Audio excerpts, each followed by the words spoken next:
everybody. My name is Émilie Max, and I work as a researcher at the Geneva Academy of International Humanitarian Law and Human Rights. And it is my pleasure to chair this session on institutional religious leadership and armed conflict. Let me start by thanking the Generating Respect Project and its two co-investigators, Joanna Sismas and Ezequiel Hefes, for inviting me to do so. And also to apologize for my voice. And if you see me sneezing during the session, I am recovering from a cold.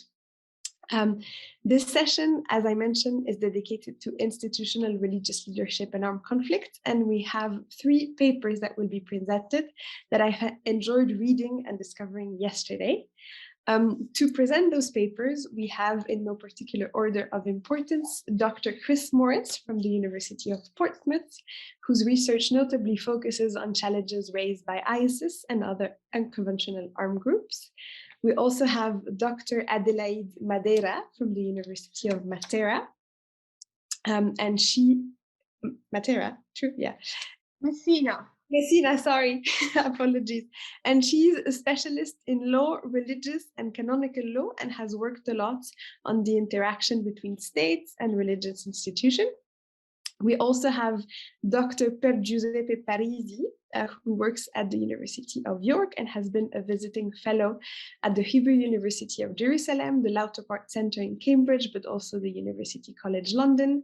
And then last but not least, we have Mr. Mohamed Assaleh, who is a program coordinator on Mali at Geneva Co. And we will start with your paper, Piergiuseppe and Mohamed, on the specific case of the High Islamic Council of Mali. Yes, many thanks and good morning, everyone. I'm going to try and share my screen because we have a presentation that we have prepared. Let's see if it works. Can you see this? Yeah? Yes, I can. Perfect. Good. Well, thank you very much, and good morning, everyone. It's a pleasure to be able to sort of share some of the, I suppose, like some of the preliminary findings of our research into the, well, relationship between religious leaders and armed actors in Mali. Today's paper presentation is going to be focused more on I suppose like an institutional religious actor in Mali, which is basically the Conseil Islamique, the High Islamic Council of Mali, and its influence on armed actors' compliance with international humanitarian law norms. And this research is basically based on partly on desk research that we've conducted prior to a month-long field work in Mali, where we interviewed different religious actors and also some representative of armed groups. What we do in the paper is, which is really like still a work in progress because we need to sort of analyze a few more interviews.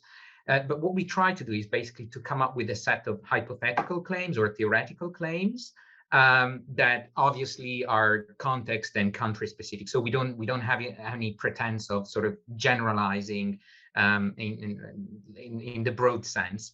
And we basically build on literature that explore the role of religious leaders, and in particular of institutional religious leaders on IHL compliance by armed groups. In particular, we have relied a lot on the, sorry, I actually forgot to change slide.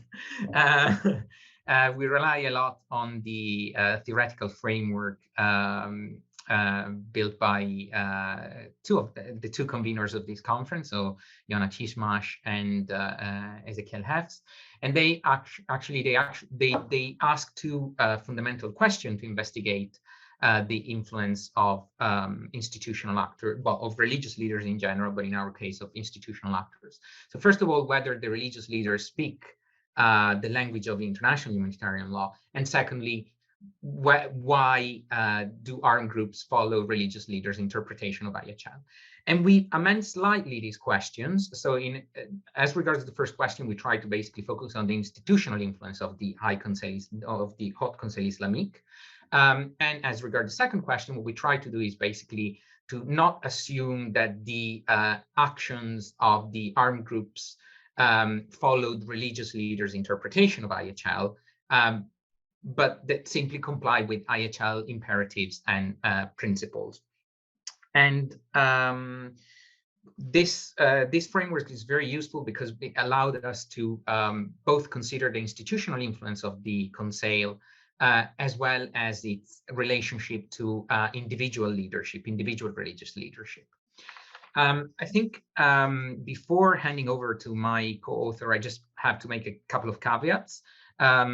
First of all, what we don't do in this paper is that in a way, we don't investigate the causal link between the religious actor actions and the actions of the armed groups.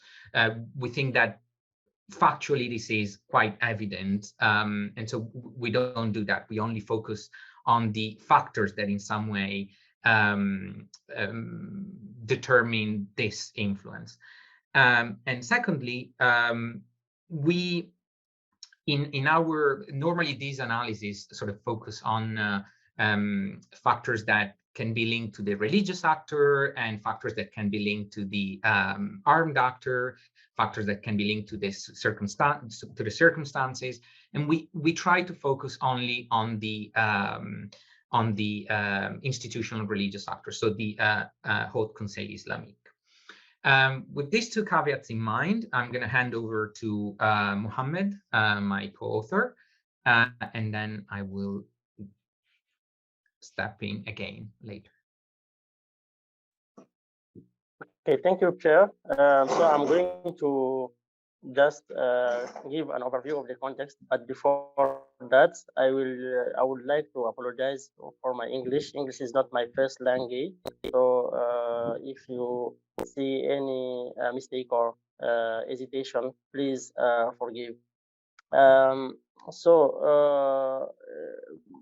The Malian context is actually the capture of the context is determined by a conflict. So since 2012, we have a multi-now international armed conflict in the context with an overlap between territorial and ideological / religious claims.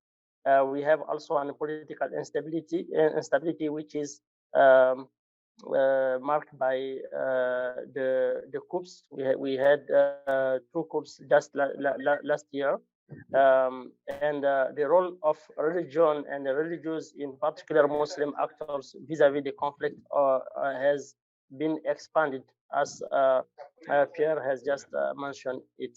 So I'm going also to give an overview of the institution of Haut Conseil Islamique du Mali, which is a national religious framework, which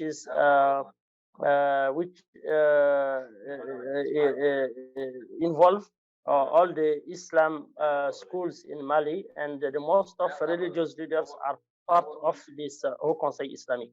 So we have 2 major schools who are leading the Haut Conseil Islamique. The Wahhabism one and the Sufism one, and actually the leader is Sharif Usman Madani Haidara, who come up from this the Sufism school, and the former one was Imam Mahmoud Diko, who is a famous religious leader in Mali.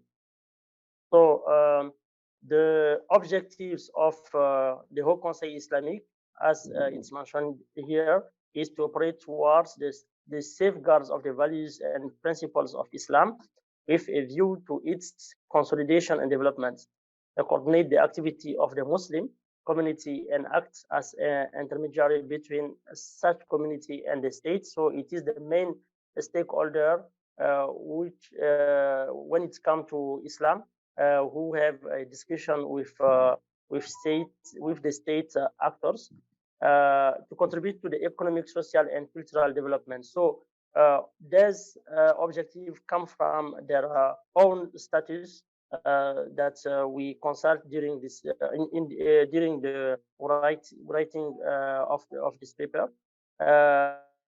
So I also say that it dominates of two main Islamic schools, Wahhabism and Sufism.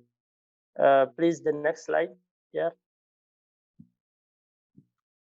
So when it comes to the Haut Conseil Islamic engagements with armed groups, we have two main points. The first one is the facilitation of humanitarian assistance. We have some example that we flag in the paper. The first one is the humanitarian corridor that was established in 2012 through the involvement and the engagement of Haut Conseil Islamic.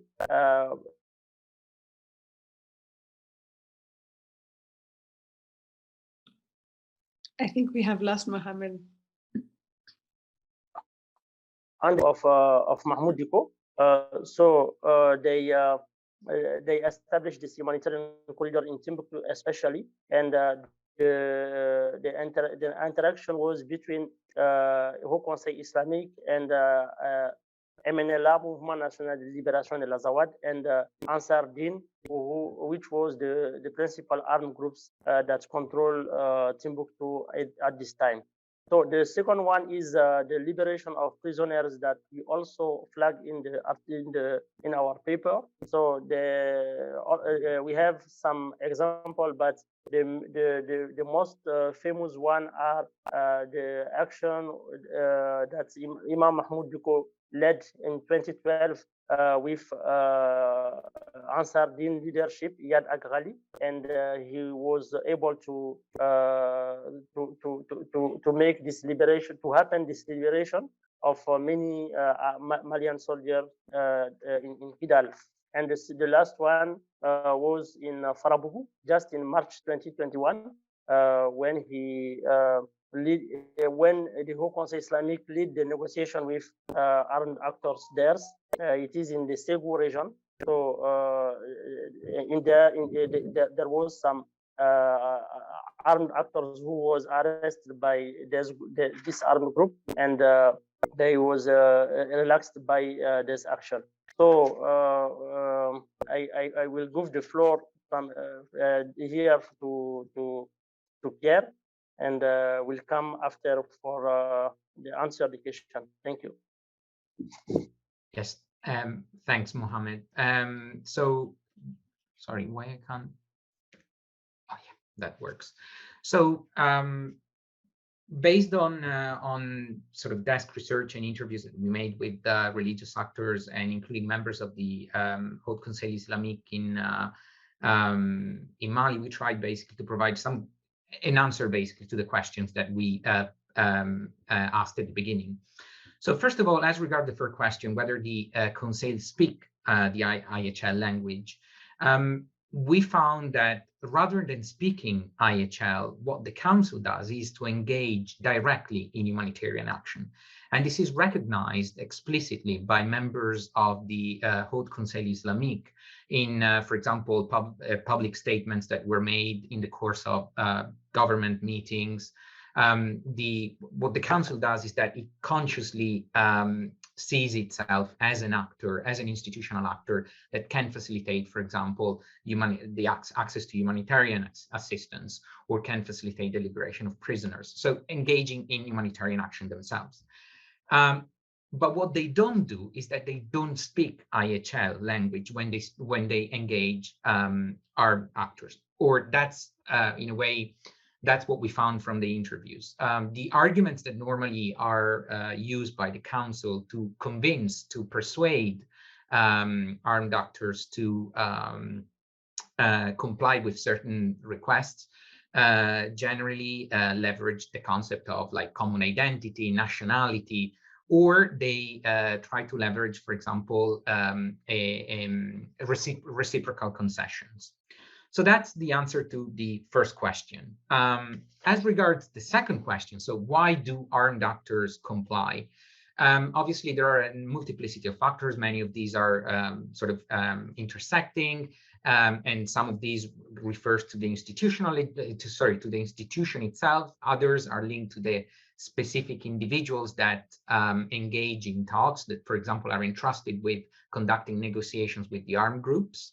And in the interest of time, I'm not going to go through all of them, but I would like to, and I'm very happy to expand on this later on in the Q&A session, but I would like to focus in particular on the second factor that we have identified here, which is ambiguity, which in my opinion is one of the, is probably one of the strongest factors. No? This, I think, was evident, especially in the early talks that were conducted by, that were led by Mahmoud Diko, the Imam Mahmoud Diko that Mohamed mentioned before, with Al-Sahrawi in the north of Mali. And what we gathered, for example, from the interview was that when Mahmoud Diko asked the Al-Sahrawi what were the requests of the armed group, they responded, "Oh, we would like the implementation of Sharia law at, in Mali."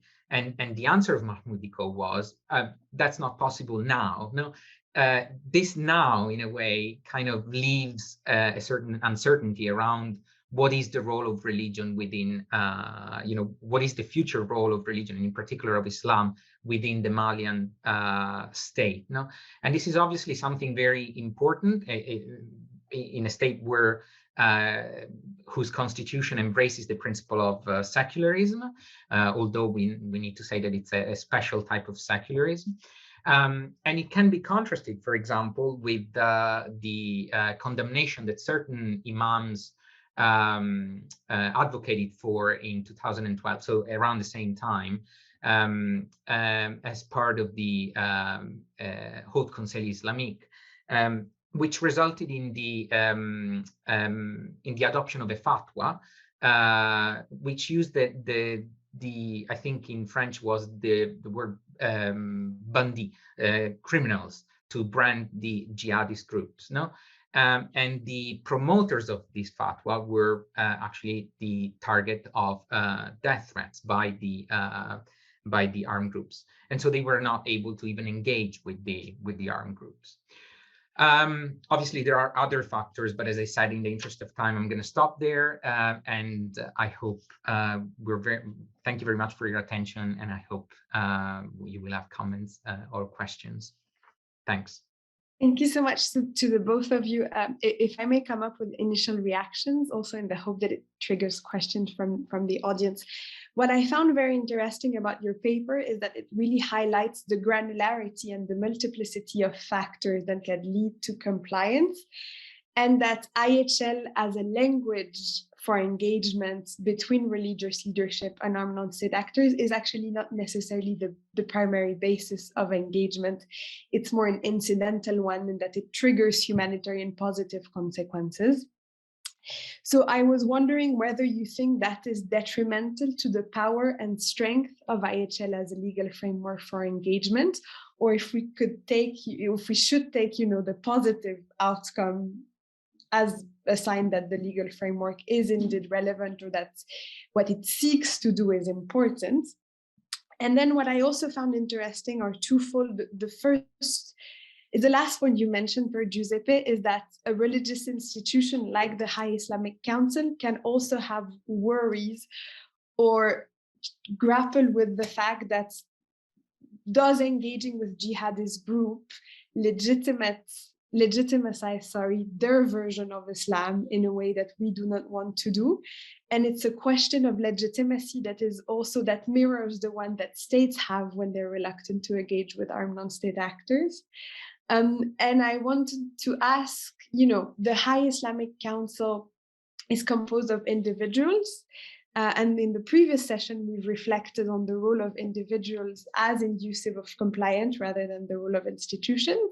So I wondered if you could speak a little bit of the individual ulamas who compose the High Islamic Council and the relationship between them and the institution, but also the relationship between the High Islamic Council and the Malian authorities, because obviously the council acts as a mediator when the state cannot. and when does it retrieve or not, and how does that influence the outcome in the end? I don't know, how should we take this? Mohamed, is there a question that you, one or two questions that you prefer, and then I can take the other?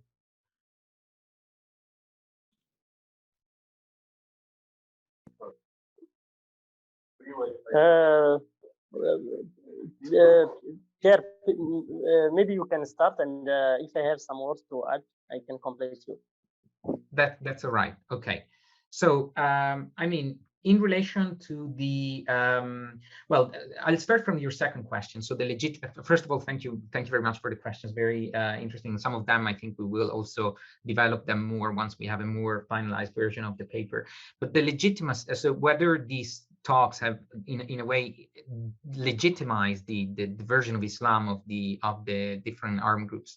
I mean, that's one of the big debates in Mali, you know, and it's a debate that doesn't involve only, unfortunately, for good or bad, I'm not going to judge, but it doesn't involve only Malian society, but involves also international stakeholders. So obviously, you may know that France, which has a huge stake in the country, is particularly opposed to these talks, precisely because they in some way legitimize or may legitimize the discourse of armed groups and jihadist groups in particular. If you look, for example, at the last appointments, so apparently, I think it was in mid-October, the government, the Malian government, and well, actually the Minister of Religious Affairs announced that they had entrusted the council with establishing a channel of communication with the jihadists in the group. But then a couple of days later, they were this announcement was withdrawn by the government. Withdraw not in a completely clear fashion, you know, like they left some of it to uncertainty, and I think this is really reflective of the approach. In some way, there's I suppose that the government was kind of probing what would be the reaction of the international community in the face of these announcements. It also underlines a sort of rift within Malian society and Malian politics as well. Now, obviously, if you think like the Malian Minister for Religious Affairs, he came out publicly in relation to the role of Islam in society. I think while we were doing fieldwork, in fact, he said something on the press, something like, "Oh, the Islamic Republic of Mali," which obviously created a big outcry. Now, whether this was intentional or like a slip over, I'm not entirely sure. We can't say, but it certainly points to something that Malian society and international stakeholders see as a risk. And it also justifies in some way the reaction of, like, for example, the Christian community to certain public declaration. In relation to your last question, so the relationship between individuals and the institutional setting, so basically the High Islamic Council. I think that one of the conclusions that we come to in this paper is that in reality, the High Islamic Council doesn't act in a unitary way. At the end of the day, it all boils down to who is entrusted as an individual to lead the negotiations, no? And I think this was evident, obviously, with the preponderant role that Mahmoud Dicko played in the negotiations, especially since 2012. But even now, when he's no longer the president of the High Islamic Council. And then, of course, there are a number of individuals who work behind the scenes and that have been working behind the scenes since the inceptions of these talks, so basically since 2012. And so I would say that, of course, the High Islamic Council sort of provide a sort of institutional setting, a sort of framework within which these talks can occur. But at the end of the day, who really exert some influence are the individuals. And then your first question on the whether this weakens IHL. I honestly, I don't think it. I think we're traveling basically on separate tracks in a way. You know, IHL still, in a way, maintains its place in some way. You know, and in fact, as I said, like at the beginning, I think that the council sees itself as an actor in within the framework of humanitarian assistance. I honestly, I don't think that speaking IHL language to many of these groups would actually, especially the most radical group, would actually yield any effect. So I don't think it's actually it doesn't weaken the authority of IHL, if you wish. If anything, it strengthens the authority and influence and power of certain religious schools of thought in Mali. I don't know if Mohamed has anything to add to this, but yeah. Yes, I think that it's very comprehensive. I would just like to add one point related to the negotiation and interaction with other groups when it comes to the individual action. So many imams that we met in Bamako during the field work told us that they used to lead some of these interaction because that the imam is come from the locality where there is the armed conflict or there is a specific problem. So I think that the first action, the first intention comes from the individuals, and then it's covered by the institution. So many action was started by or initiated by individuals, and then after they are covered by the institution itself. So and some of them told us that they used to support the institution, but don't receive the necessary support that they would like to receive from the Haut Conseil Islamic. So I think that in many cases the individuals' action are the most impactful action that we can see on the field. And I think that Pierre has already mentioned that Imam Mahmoud Diko, even he is actually the former president. They used to contact him for the negotiation. So I think the point is also on the individual individual actors on the ground. Thanks, Mohamed. Thanks, Piergiuseppe. I suggest we now turn to the next paper on the role of the Catholic Church, and I think it will also echo with what was just discussed, because the Catholic Church, based on the paper, is an institution that is both hierarchical but also fairly agile on the ground, with a lot of local presence. Adelaide, I turn to you now. Thank you so much, Émilie. I would like to thank the organizers of this really interesting meeting. My name is Adelaide Madera, and I'm an associate professor at the University of Messina. So the topic of my paper is about the role of the Catholic Church in the field of international humanitarian law. So the interplay between religion and international humanitarian law has been defined as controversial and complex. Historically, the connection between religion and international law has relied on the traditional rationale of the just war. Also, historically, religion has been a divisive factor which has been used to justify war, discrimination, persecution. Thus, the crucial question is whether and to what extent religion has a place in modern international humanitarian law in the pursuit of the creation of a culture of values.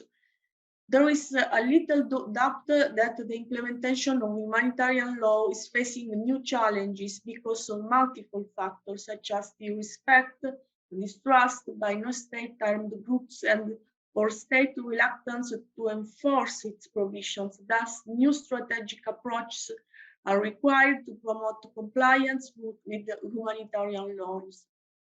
Commentators have well documented that compliance with the humanitarian laws of parties more directly involved in armed conflict is a matter of degree varying with the circumstances of the case, and have urged a more active role of religious communities. Actually, religious leaders can be game changers in the implementation of humanitarian law because of their influence on their faith communities where they are considered as authoritative voices because of tradition and charisma. They can provide guidelines where they solicit compliance with humanitarian law in order to affect the conduct of their religious communities. This way, voluntary compliance with humanitarian law can be implemented because of the perceived legitimacy of religious leaders in the pursuit of the development of internalization processes. Although until the 70s, secularization has been defined with the modernization and the ability of religion to influence public policies and civil society had weakened. More recently, there has been a resurgence of religion all over the world. In a desecularized society where religion has regained a significant role and visibility in the public space, and the idea of modernity is increasingly connected with religious pluralism, there is a growing overcoming of a sterile polarization between religious law and secular law. Also, religious law cannot be deemed as a static block. Every religious law has its own mechanisms which guarantee its internal dynamism and facilitate their interaction with the secular legal systems. Following this perspective, all social actors can give their contribution to the civil society in the pursuit of shared goals. The role of the Catholic Church and its religiously affiliated organizations in the context of crisis cannot be underestimated. The Catholic Church has traditionally played a key role in the field of international law and the humanitarian law, even in the case of armed conflicts, where it has exercised a valuable influence as a religious non-state actor. On different occasions, it has kept putting pressure on governments to act in compliance with the humanitarian law and to respect the standard of proportionality in order to protect those who do not take part in armed conflicts and those who do not take active part, to restrict methods and means of welfare, and to prevent damage to the cultural heritage and the natural environment. Also, the main principles which guide the canonical legal system, internal dynamism, namely the evolutive interpretation of divine law, openness toward the secular systems and other religious laws, coherence between external observance and intimate sharing of religious rules, have facilitated a reading of religious doctrine which promotes compliance with international humanitarian law. The universal vocation of its message implies recognition of the equal dignity and worth of every human person, love and mercy toward the neighbor because of the shared belonging to the human community. The Catholic Church and its religiously affiliated organizations have been traditionally engaged in the field of pastoral activity, delivery of education, welfare, and healthcare, even in the context of crisis, where its intervention is extensive and multidimensional. Before humanitarian law was enforced, religious organizations had a long tradition of providing charitable assistance to communities in a situation of crisis and emergency, with specific regard to the possibility to help vulnerable classes of individuals, poor, children, sick, and so on. Such undertakings have successfully integrated humanitarian commitment and religious mission, enjoyed the support of religiously committed volunteers, multiple sources of access to funding, strong management structures. So religiously affiliated organizations have provided emergency and rebuilding intervention in war theaters, supporting the development of local communities and safeguarding minorities. They have served all people regardless of religious affiliations, without imposing evangelization. They have reinforced the resilience of local communities, speaking the shared language of human dignity, social justice, and civil peace. This factor has facilitated the establishment of strong relationships with the communities in need, the promotion of social changes focused on the condition of the most marginalized individuals. As an impartial actor whose action is aimed at pursuing the common good, the Catholic Church has had a powerful voice in some geographical contexts in order to promote peace building, mediation, and reconciliation between groups in conflict, supporting peaceful activities and facilitating the signing of peace treaties, such an example in Syria and in Iraq. Being its action guided by the principles of solidarity, subsidiarity, and responsibility, the Catholic Church has exercised a positive influence on the way the most vulnerable classes are treated within a community. Also, the hierarchical organization of its structure guarantees the uniformity of its legal provisions and prevents contradictory interpretations of its tenets in different geographical contexts. Given the current lack of organizational structures and resources at the state level aimed at disseminating the humanitarian law and facilitating its incorporation in the rules of the parties involved, the Catholic Church has given a significant support. Also, it has the opportunity to mobilize significant human and financial resources to offer immediate and programmatic responses to situations of crisis and emergency. Its internal hierarchical structure can operate in conjunction with its presence at the local level with the affected communities. Even in the specific geographical context, priests and religious ministers operate as members of a broader network whose uniform religious message they share. Their social legitimacy has allowed them to interact with armed forces and solicit compliance with humanitarian law. As an example, in Myanmar, Catholic clerics living in rural areas affected by war had the opportunity then to negotiate the evacuation of civilians from the war theater with conflicting parties. But we cannot underestimate that the Catholic Church has a double channel to act in the international field. Not only does it perform the humanitarian activity through its organizations, but also through an institutional presence, the Holy See, endowed with the international personality, which gives it the possibility to participate in humanitarian diplomacy. Since the pontificate of Paul VI, the Holy See has played a significant role in the international community. Until the Second Council Vatican, Catholic doctrine supported the idea of the legitimacy of war when it was aimed to protect the common good. Such an idea of war has been subject to a drastic change under Pope John XXIII, who affirmed that the relationships between different political communities have to be based on justice. Dr. Madera? Yeah? I'm sorry, I'm going to have to interrupt you because it's been 10 minutes. Okay. So I will go to my conclusion. So the Catholic,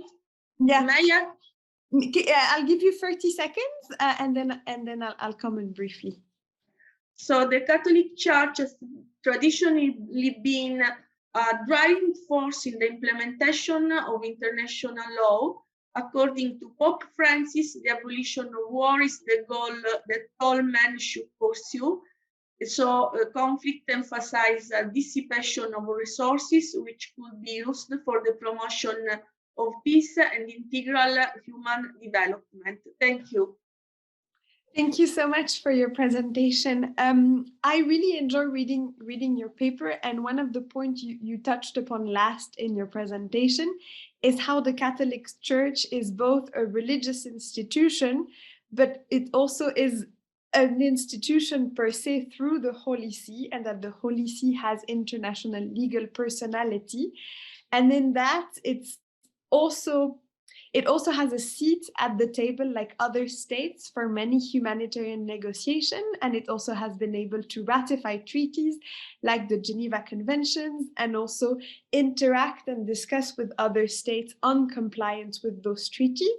So I was wondering whether you think that the Holy See's standing during those negotiations is based on religious principle and on humanitarian law per se, and because the Holy See also embodies moral values, do you think that its positioning in multilateral negotiation has a stronger value because it's also rests on religious principles?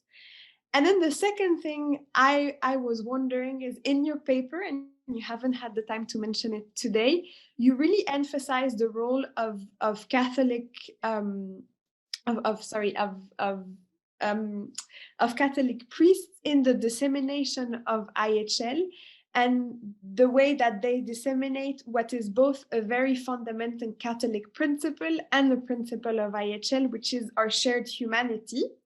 And I think it's a very important role that they play, especially in conflicts aimed at fighting so-called terrorisms, where we tend to see the enemy as not necessarily human, but as an evil that is opposed to ourselves. So I was wondering if you could reflect on that shared humanity message also that the Catholic Church conveys. Yes, I thank you for giving us these interesting points of reflection. I have to say it's really important, this double position of the Catholic Church as a religious organization, but also as an institutional presence, which can negotiate treaties, but also it can solicit other states toward a more effective implementation of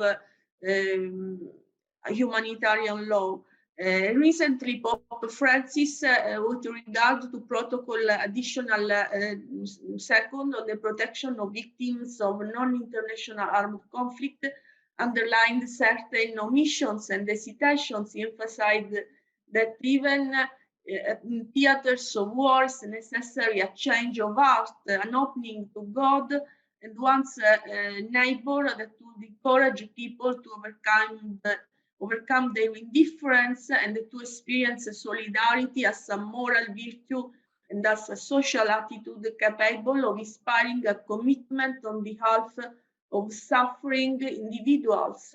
He expressed the hope that humanitarian organizations act always in accordance with the fundamental principles of humanity, impartiality, neutral, and autonomy.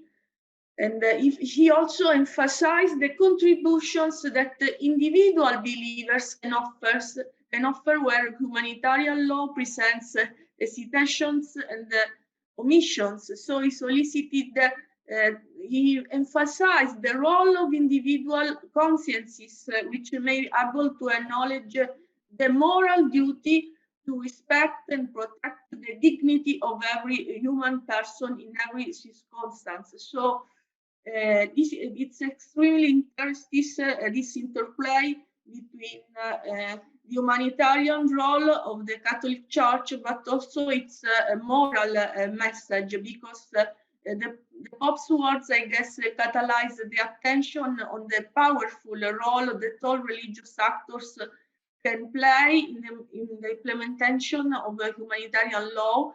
It's even though because the legitimacy of religious leaders come from the moral authority, so they can give a valuable contribution to promote the effectiveness of the humanitarian law. And also,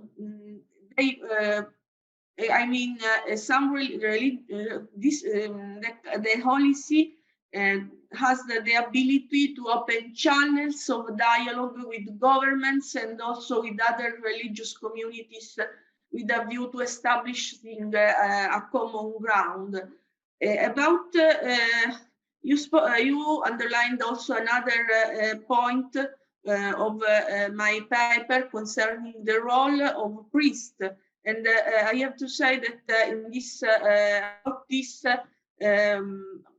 there is a deep engagement of religious communities that have demonstrated their ability to make religious tenets flexible enough to promote interpretation of the religious message in coherence with the humanitarian law. And also in this way, strategic alliances have been developed between armed actors and religious doctors and religious leaders.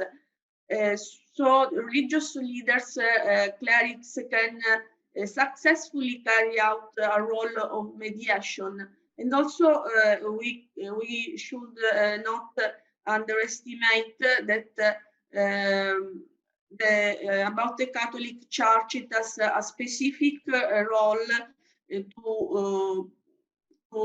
concerning the train of ministers that are going in wars theaters, and this apostolate is extremely important because it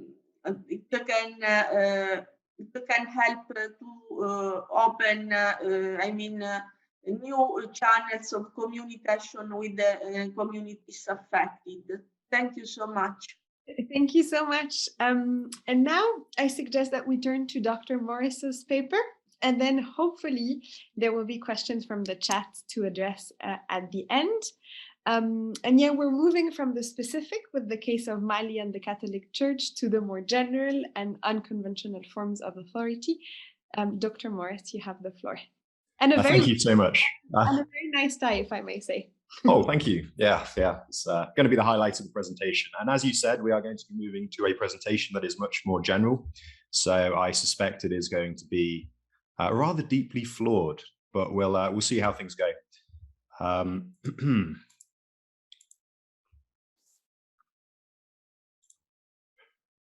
wait a second.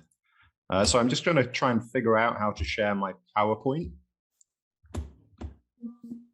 There should be a shared screen button. I'll get there in eventually. Let's see. Good day. There we go. Share.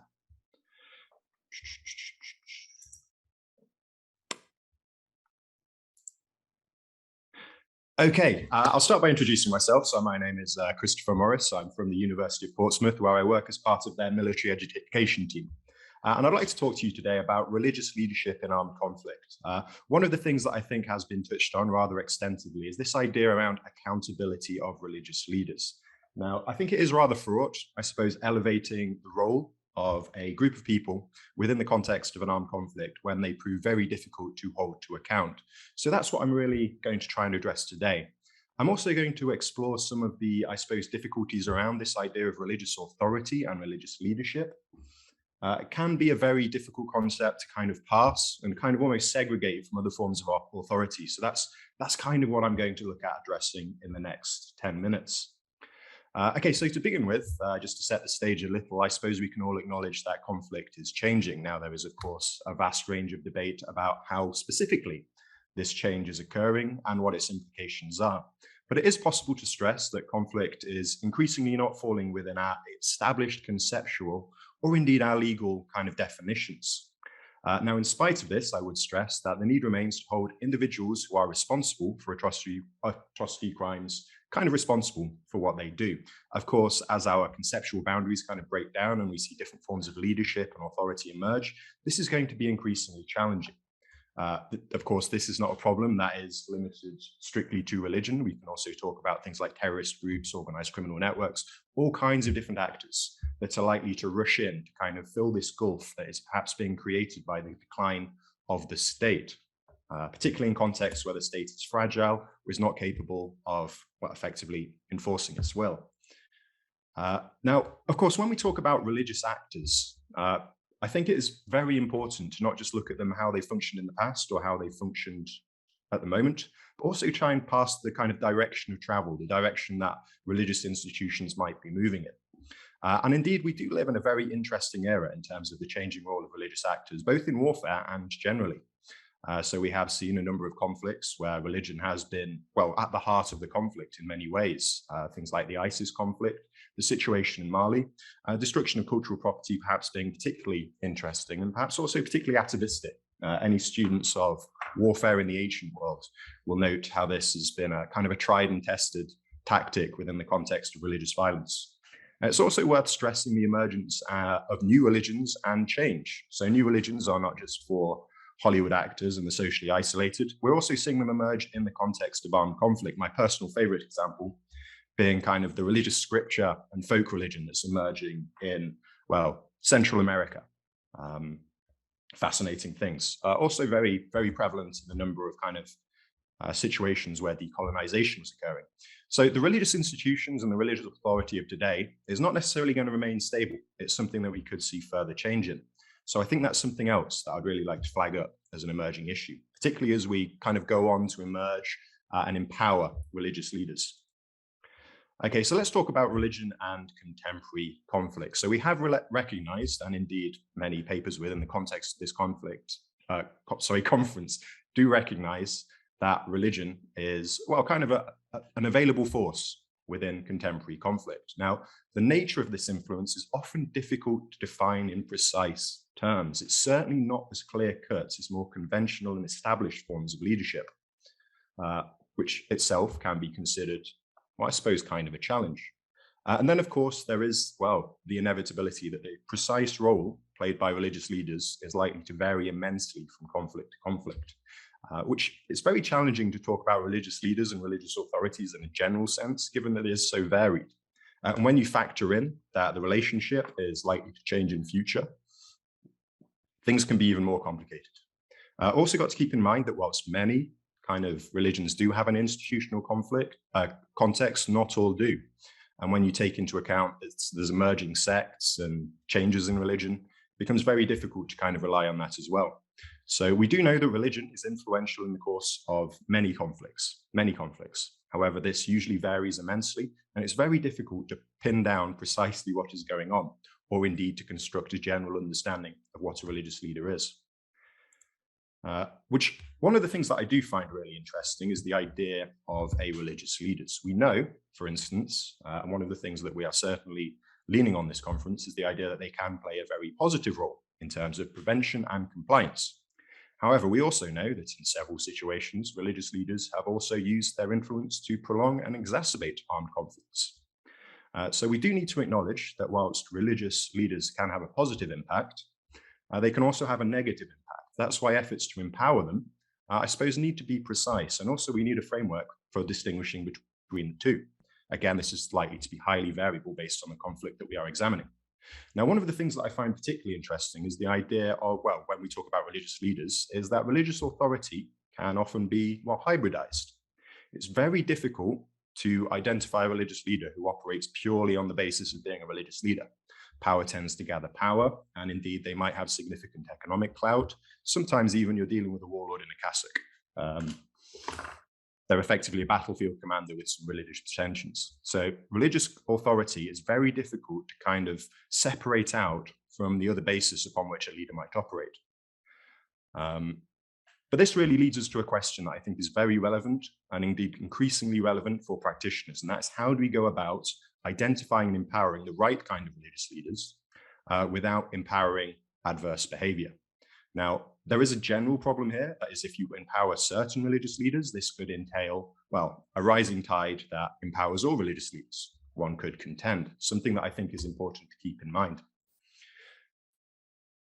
Now, so I have stressed that, well, as the power of the state declines and we see other groups and other roles in armed conflicts, there is a likelihood that religious leaders and indeed an entire multitude of different types of leaders are going to be empowered, if only relatively in relation to the decline of the state as the premier actor.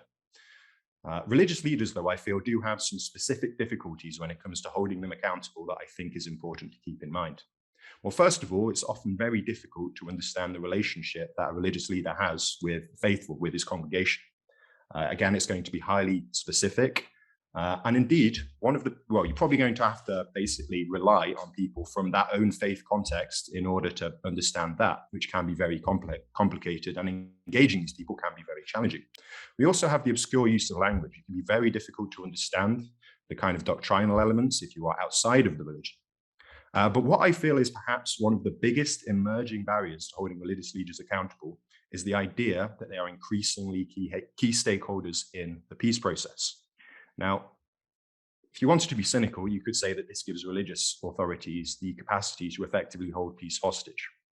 So as a result, it is important to keep that in mind. So holding religious leaders, they have their own challenges when it comes to holding them accountable. Now, again, this study, or this kind of proposed kind of thread of work that I've been working on is very embryonic, it's very new. So at the moment, all I really want to do is flag some areas that I feel, and I'm very welcome insights on this, that I feel could be interesting in terms of, well, further investigation. So first of all, there's this idea of a general picture of the role of religion on the battlefield. It is something that is evolving, and it is something that is highly regional specific. Is it ever going to be possible to produce that general image of what religion is accomplishing on the battlefield?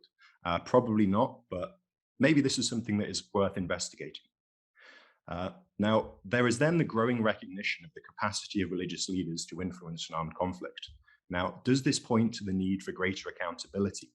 Of course, we need to fully account for the challenges that exist. But again, I feel that is an area that we could expand upon.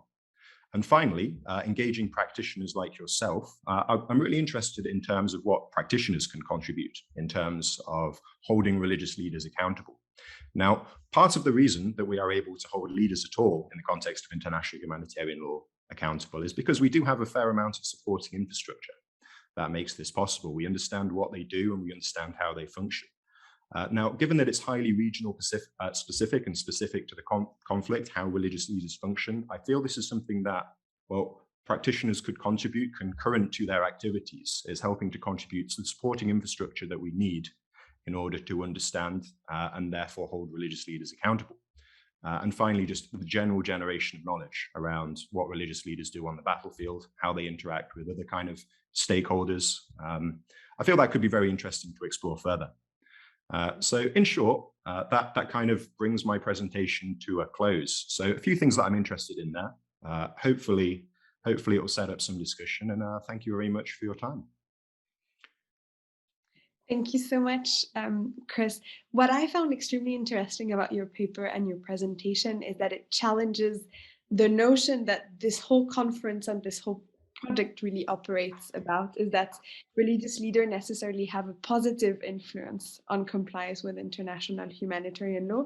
And really, what if it's not the case, and what are the consequences if it's not the case? And you also rightly say that there is a need for accountability, but I was wondering if you could expand a little bit on what you mean by accountability. Are you interested in individual criminal accountability of religious leaders? And if so, have you looked at, grappled with modes of liability under international criminal law? Mm-hmm. Are you also, in addition or in contrary, looking to accountability of religious institutions? And then obviously the challenges of there's no mode for holding institution other than states accountable. And how, what are your thoughts on that? And then the last thing I was wondering is how important is it to really get a granular understanding of factors that shape the influence of religious leaders, positive or negative, in order to develop this thinking around accountability? And do you also need to anchor this thinking in transitional justice as a whole in order to reconcile the peace versus justice kind of dilemma? Yeah, okay, so I'll begin with the nature of accountability that I was kind of talking about. I did initially begin investigating it from the international criminal law perspective, and I did mention this hybridization.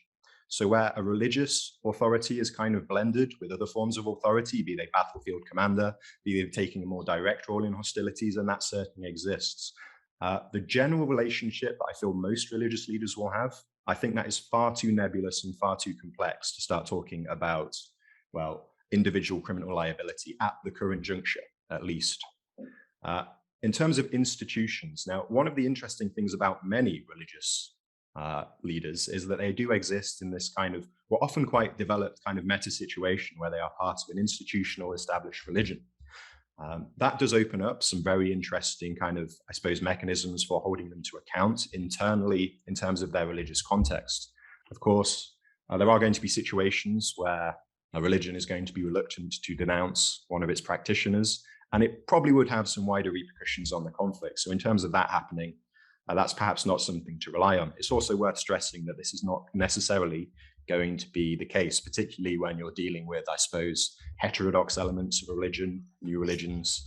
I do believe that's something that we need to factor in.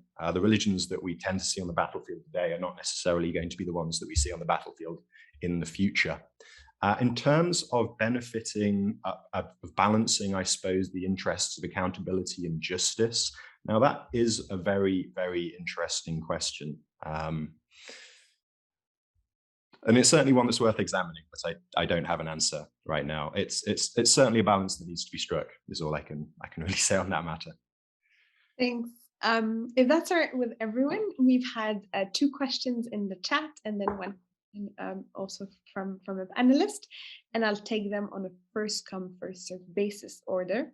So the first question is for you, Dr. Madera, and is there an official definition from the Catholic Church of the value of human dignity, which is a notion that you have mentioned a few times during your presentation?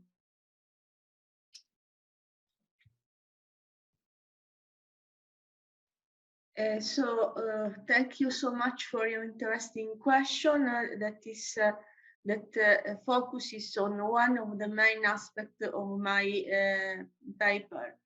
According to the Catholic Church, man has been created at the image of God, and being in the image of God, the human individual, according to the Catholic Catechism, possesses the dignity of a person who is not just something but someone. And I'm quoting the exact words of the Catechism, of the Catholic Catechism.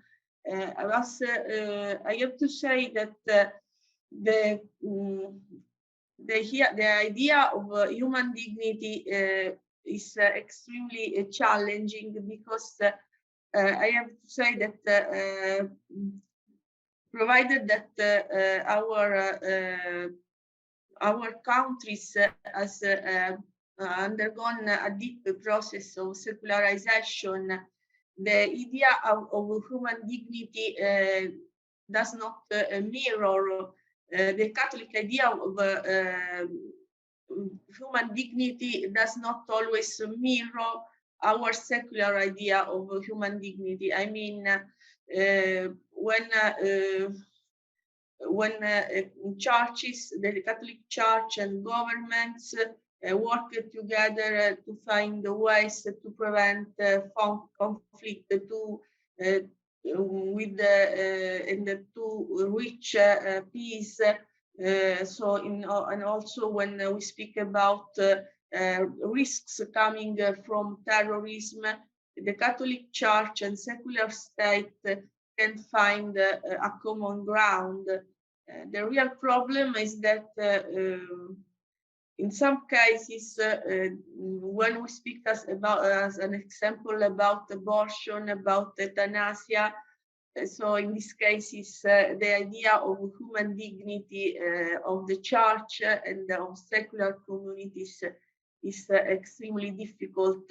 It's extremely different, I mean, and it is so challenging to find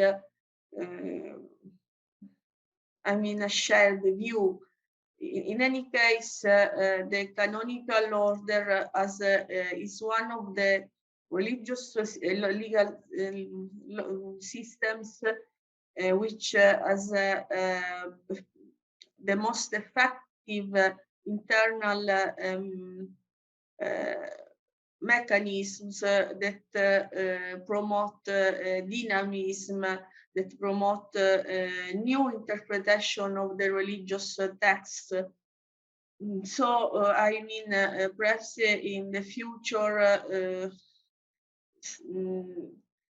some things will change. I mean, the Catholic Church is undergoing a deep process of change. As an example, if we analyze the Catholic idea of marriage, there have been many. There has been a lot of evolution. I mean, there is at the moment there is at the moment a double view concerning marriage from a legal point of view, but where we have more stricter rules, but from a pastoral point of view, we see more accommodation of individual needs, more accommodation of human frailty. So I guess in the future, perhaps there could be more room for shared views on other issues. As an example, our Pope Francis recently about divorced couples said that the Holy Communion is not a remuneration for good people, but it's a sort of, it has a medicinal function for the most, for the weakest people. So, I mean, there has been a drastic change taking into consideration the views of past popes. So I'm trusty that there will be a significant evolution in Catholic doctrine. Thank you. There are two more questions, and then I'll offer each of our panelists the possibility of wrapping up, which means that we might go a little bit over time. I hope it's okay with everyone. Joanna, you had a question for Dr. Morris. I did indeed, but I'm wondering if we should take Ameline's question first, because okay. Thank you. So we had a question by Émilie Dogan, and it's addressed, I think, to all panelists. So religious actors have a very important role to minimize the effects of violations of IHL, or minimize violations as such, but currently religious actors have negative impacts to the armed conflict by interpreting religion rules wrongfully. How do you prevent this problem? And I think I want to try and address this question to Chris and also to Piergiuseppe and Mohamed, maybe. Well, as an outsider, personally, I would be reluctant to ever say that there was a right interpretation of a particular religion. I would say that there are different interpretations of religions, and I suppose from where I'm sitting, you kind of need to take them as they are. not okay. I mean, religions, we know, manifest different sects, different denominations. They manifest differently in different societies. So saying that they are interpreting their religious scripture wrongly would very much put me out on a branch where I would feel very uncomfortable, personally.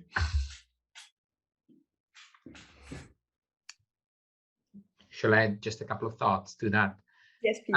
Yeah, I mean, I don't know, in relation to what we did, to the research that we did in Mali, as I said, I'm not entirely sure that we can say that religious actors actually interpreted in any way religious norms. So neither positively or wrongfully. What I could say, I think, is, for example, obviously, you know, what I'm going to say is really context dependent. I think that, for example, in a context like Mali, where different sort of Islamic schools of thought sort of coexist, what could be a good, I suppose, like I wouldn't say like a solution to the problem, but I suppose like a way of strengthening the protection of the international humanitarian law, where religious interpretation do have some traction, I would say, is to, in a way, facilitate the engagement of armed actors by, in some way, involving religious actors that propose interpretation that are a bit more, I suppose, like norm compliant. So obviously, I mean, I don't want to fall into the Aristotelian sort of mistake of dividing, you know, sort of religious schools of thought in Mali in like Wahhabism and Sufism, because it's not really, it doesn't reflect the reality. But of course, you have one of these two schools of thought which tends to put forward messages that are, maybe they're not concerned with the actual normative content of IHL rules, but they are, generally speaking, more compliant with those principles.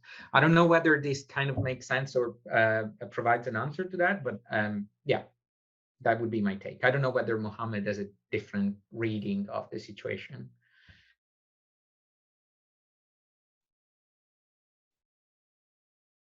Mohamed?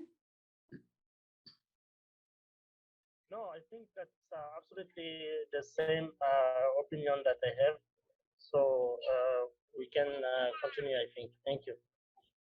Thanks. And now, Joanna, your question? Thank you very much. I'm just taking some privileges here as the organizer to jump in. Thank you for the very interesting discussion. Can you hear me well? Yeah? Okay, that's brilliant. I have one observation actually for Chris and one for Adelaide, if you allow me. Chris, you were suggesting in your presentation, or this is my understanding of your presentation, that there are some religious leaders that humanitarians can engage with and thereby, you suggest, empower, because they're good. And others, I assume not, so not engage with and not empower, because probably they put forward problematic religious interpretation. I would see two assumptions here, and I'm very much very sympathetic to your accountability, drive for accountability, and I have done that in my own work in religious actors and international law. The book that I wrote, it was very much actually about the accountability of religious actors. But the assumptions that you're making is that you have such things as good or bad religious actors. I don't think you can have that. Firstly, because religious actors are not defined just by their religious ideology. They have many other types of interests that they draw in on, political, economic, and so on. And you can't have something in the abstract that is good or bad.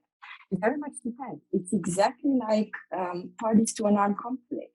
Some of them at a specific time, they can behave, meaning IHL compliant, and at other times not at all. And even at the same time, but in relation to different norms.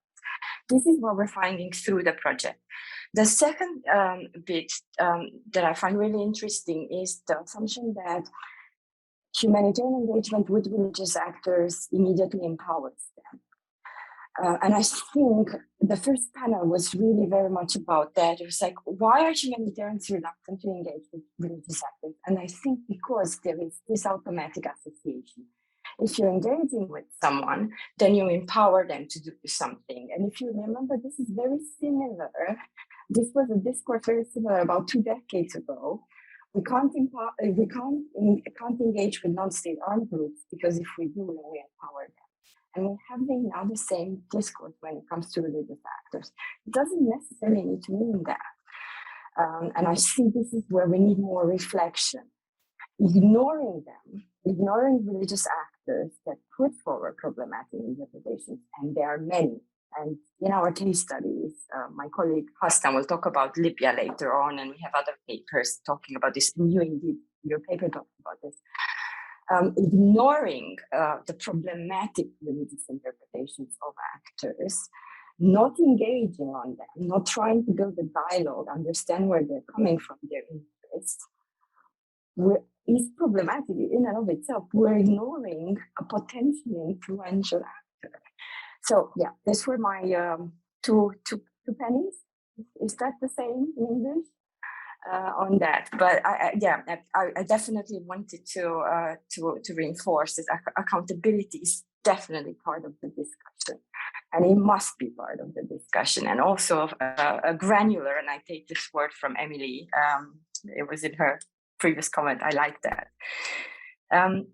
If I may, a very, very short comment to Adelaide on your presentation on the Catholic Church and IHL. So if you allow me, what we see from some of our research on the Generating Respect project is indeed a great influence of the Catholic Church in some contexts, but that's not always the case. Even where the Catholic Church is influential in society very much, it doesn't always translate in influence on the armed actors.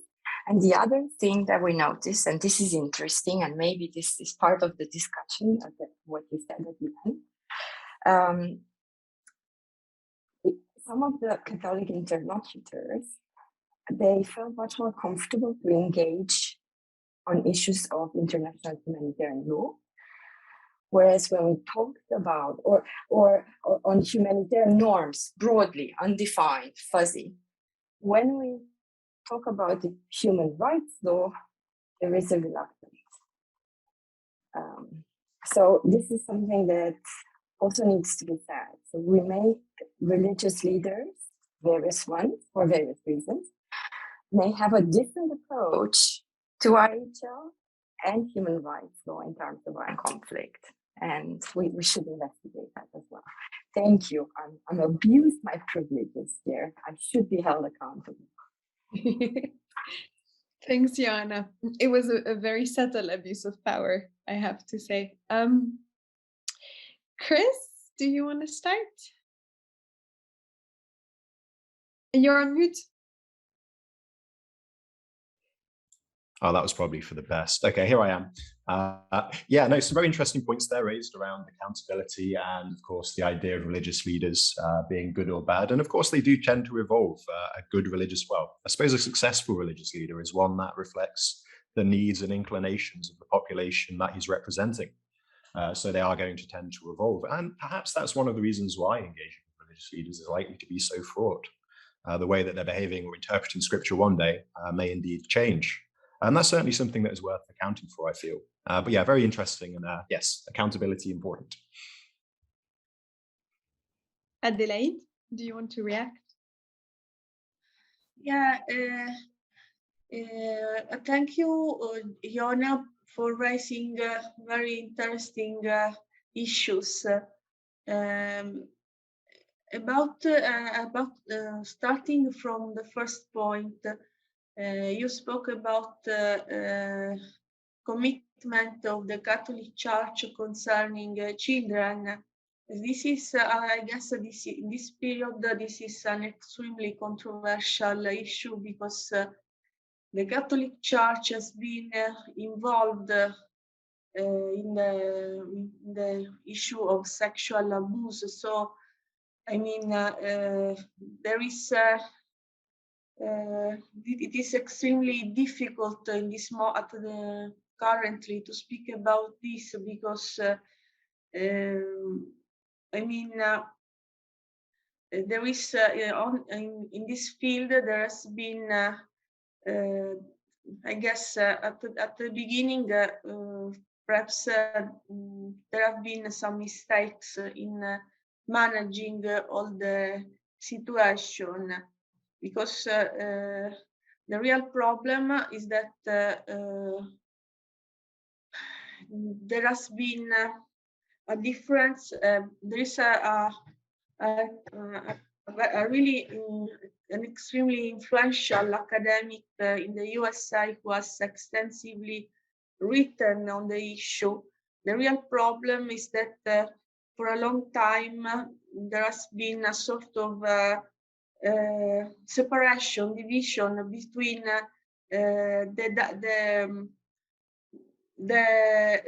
the problem of the crime and the problem of the sin. So the Catholic Church for many years have tried to distinguish the question on the issue on two separate fields. But I guess that during Pope Francis, with its reform of the criminal canonical rules, there have been some steps forward. Even although I guess that there is also a position of self-restraint, because the real fact is that the religious clerics cannot, in different states, have been qualified in different ways. I mean, in some states, as an example, in France, a religious minister is also considered as a public official. So there is a state duty which imposes him to denounce crimes when he's informed of something that is criminally relevant. In other countries, it is not like that. So it is difficult for a religious leader to ask to national authorities for a change.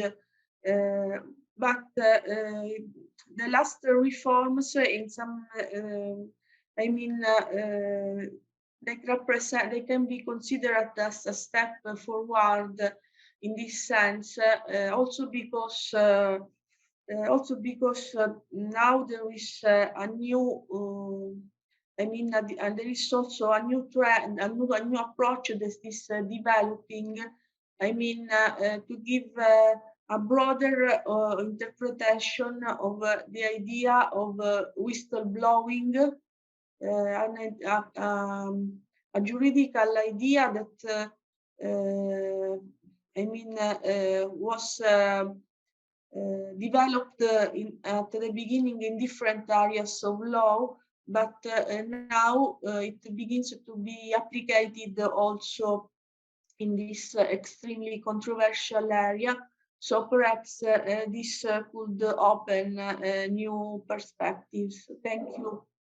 Thank you, Adelaide. I want to give the four of you a possibility to say like one concluding sentence before we end this session. Piergiuseppe, do you want to start? Yeah, I just want to basically say that I completely share Ioana's point on the on the problems of engaging on certain issues, of engaging religious leaders on certain issues and on other issues. And I think this is something, there's always a trade-off that whoever is going to be kind of engaging it, religious leaders have to take into account. And so whether engaging on one issues will have negative consequences, or will legitimize like a negative discourse on other issues, which is certainly something that we found, I think, in Mali. Thanks. Thank you. Mohamed?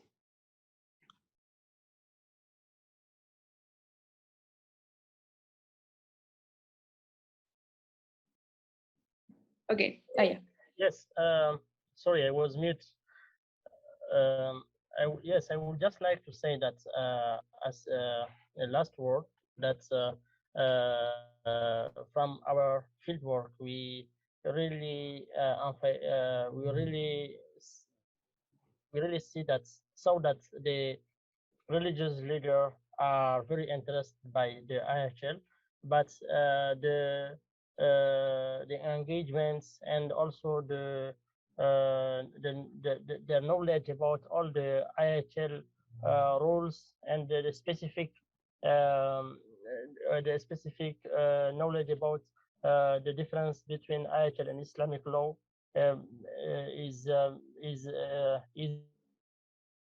challenge. So I think that we need to underline this and to advocate about the involvement of religious leaders in terms of training session or capacity building to make them very sensitive about IHL and about commitment of themselves in terms of generating the respect of the humanitarian laws. So this is the words I would like to say. Thank you so much for everyone. Thank you, Mohamed. Adelaide, one last sentence. Okay, I would like to say that all of us emphasize that there is the possibility to establish a common ground between religious communities and government. So I guess that the next step should be the development of a stronger synergic partnership between religious and public actors, and such a coordination of action could improve the effectiveness of humanitarian response. Thank you. Thank you so much. Last but not least, Chris. I shall be laconic. Thank you for the insightful questions. Very helpful. All the best. Well, on that note, I would like to thank the four of you as well as our participants for attending this session. The next session of the Generating Respect Conference will start in about 48 minutes.